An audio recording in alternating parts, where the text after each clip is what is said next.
बीते कई दिनों से देश की राजनीति में जननायक शब्द काफी सुना जा रहा है। वजह है कांग्रेस नेता राहुल गांधी को जननायक कहकर संबोधित कर रहे हैं, लेकिन बीजेपी को यह बिल्कुल रास नहीं आ रहा। बीजेपी की माने तो जननायक सिर्फ एक थे और वो कर्पूरी ठाकुर थे। बाकी कोई नायक है तो वो नीतीश कुमार है। नायक महानायक की बात है, बिहार में सिर्फ एक ही नायक है, वो है नीतीश कुमार।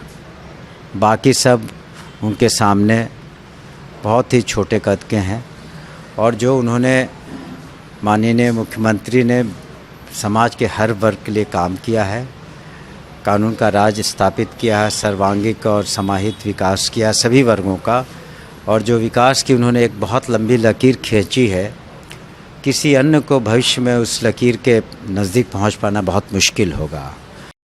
जबकि विपक्ष के नेता राहुल गांधी को जननायक बता रहे हैं और दावा कर रहे हैं कर्पूरी ठाकुर के बाद कोई देश में जननायक है तो वो सिर्फ राहुल गांधी ही है।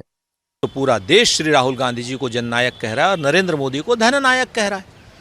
आज की डेट में तेजस्वी जी बिहार में जिस तरीके से काम कर रहे हैं, उनके कदम लगातार जननायक की ओर बढ़ रहे हैं, क्योंकि वो नल के लिए, नील के लिए, कोल के लिए, भील के लिए, पिछड़े के लिए, दलित के लिए, आदिवासी के लिए, महिला के लिए, नौजवान के लिए, किसान के लिए रोजगार की बात कर रहे हैं, उनकी फसल का उचित मूल्य देने की बात कर रहे हैं, उनके हक की लड़ाई लड़ रहे हैं। और बिहार में जो भी वंचितों के लिए, शोषितों के लिए लड़ाई लड़ेगा, वो जननायक की उपाधि पाएगा।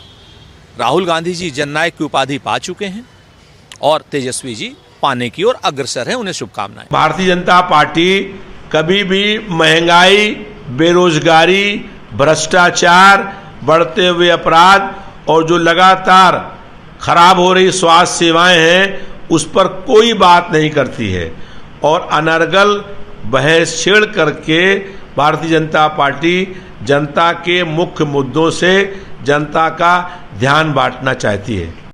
बहरहाल एनडीए के साथी दल राहुल गांधी को जननायक कहने पर कर्पूरी ठाकुर का अपमान इसे करार दे रहे हैं। बिहार में चुनाव है और जननायक कर्पूरी ठाकुर कहे जाते हैं। ऐसे में बीजेपी बिहार चुनाव में कांग्रेस के खिलाफ जननायक शब्द को भुनाने की तैयारी कर रही है।